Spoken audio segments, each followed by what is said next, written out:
Let's calculate the inductance of our inductor. Remember, we have for an inductor coil, we've got the core material, which may be air or it may be some other material. And we've also got the coil itself.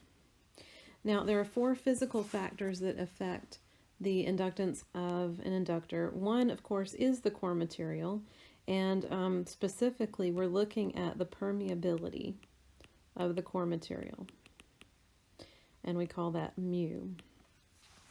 So how easily can we establish a magnetic field within that core material? The easier that is, the greater the inductance value we have. Another factor that influences the amount of inductance we have would be the number of turns or the number of coils, and we call that N for number of turns or number of coils. What else would affect the amount of inductance we would have? The cross-sectional area, okay, of our coil, how wide it is. And then, of course, the length of the coil will affect the inductor value. Okay, so all of this is described by the equation L, which is inductance, is equal to N squared A times mu over L. Okay, so what this tells us is that the number of turns we would square in our equation. That means by increasing the number of turns, we're actually increasing the inductance of the coil by a greater amount. And then increasing the area of the coil increases the inductance, as well as increasing the permeability of the core material. So swapping out the core material for something that is more easily magnetized. However, if we increase the length of our inductor, we're actually going to decrease the value of the inductor. Okay, so let's work through our practice problem here. We want to find the inductance of the coil shown here, and we're given the area, we're given the number of turns, the length, and the relative permeability. Now remember, the permeability is going to be a factor of the permeability of air. Okay, and we call that mu 0. And that is given by 4 pi times 10 to the negative 7. In this case, we're given a relative permeability of whatever our core material is, and it's 1,000. That means that the permeability of this particular core is 1,000 times that of air.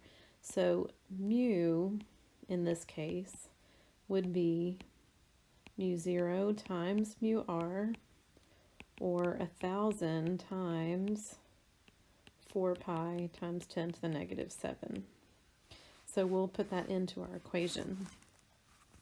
So L is equal to N squared A times mu over the length.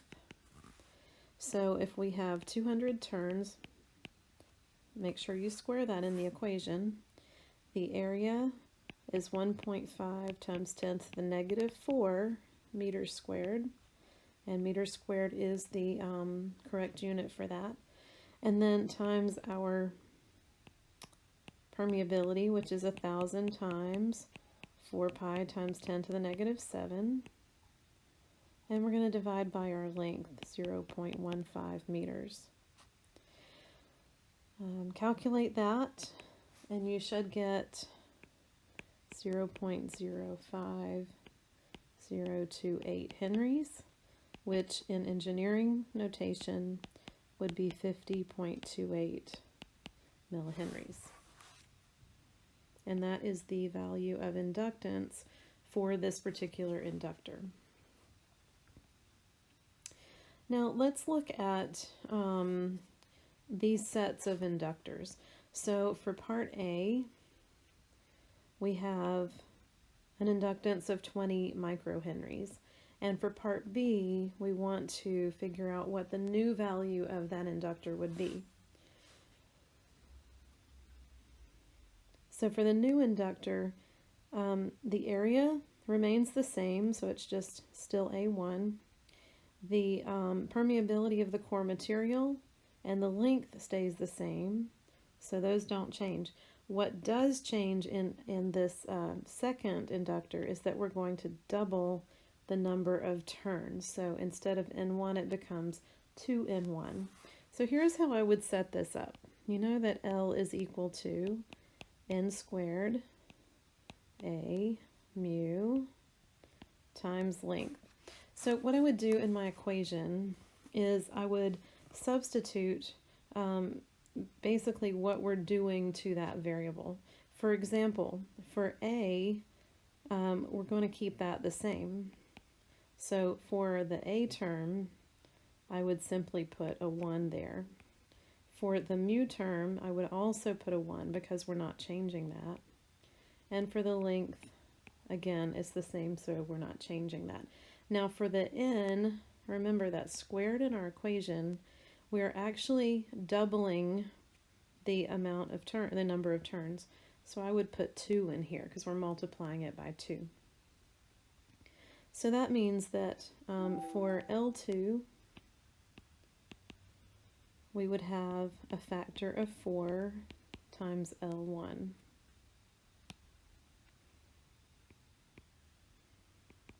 So if L1 was 20 microhenries, L2 is 80 microhenries. All right, for part B, let's look at what has changed. So we're going to start with 16 microhenries, and we see that the permeability of the core material and the length are not changing. Okay, so the first place I would start there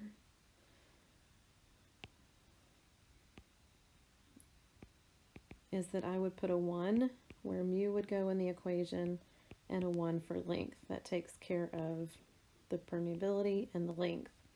Now for the for the number of turns, I'm going to half the number of turns. So that means where the number of turns would go, I'm going to put in 1/2, and remember that's got to be squared in our equation. And then for the area, we're going to multiply that by 3 times that of the first inductor. So I would put a 3 there. And then work out the math. So you've got 1/4 times 3 times 1 over 1. So 3/4, which means that L2 is 3/4 times L1. And if L1 is 16, then 3/4 times 16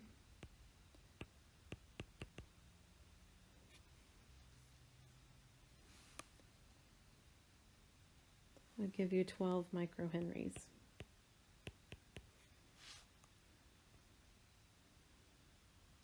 Try working out the next one on your own by pausing the video and work through this one, and then you can unmute or click play again to see if we got the same answer. So we're starting with an inductance of 10 microhenries, and let's look at what we're changing. We're going to now increase our permeability, which was air. We did have an air core, okay, and now we're increasing the permeability by actually adding some sort of core material. What else are we doing? We are keeping the area the same. We're increasing the length by 2.5 times. And we're multiplying the number of turns by 3. So let's put together our equation here for L2. So for L2, the number of turns is going to increase by a factor of 3. And remember, that's squared in our equation. The area is going to stay the same, so I'm just going to put a 1 there. And the permeability is going to increase by a factor of 1200. The length is going to increase by a factor of 2.5.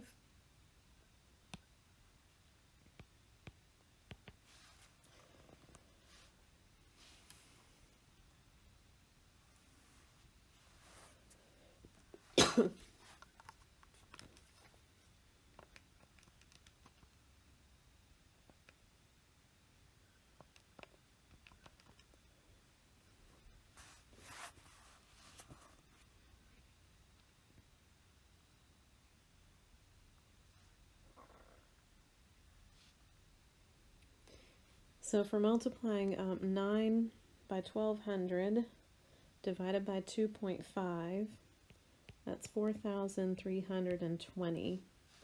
So L2 is multiplying L1 by 4320. And if that's 10 microhenries,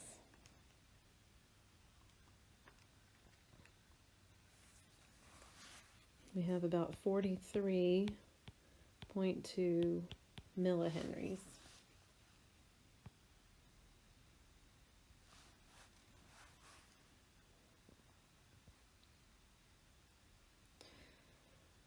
So remember how we calculate the inductance of an inductor. There are 4 physical characteristics we look at. One is the length of the inductor coil. One is the area, the cross-sectional area of the coil. One is the number of turns. And remember, that's going to be squared in our equation. And then the permeability of the core material.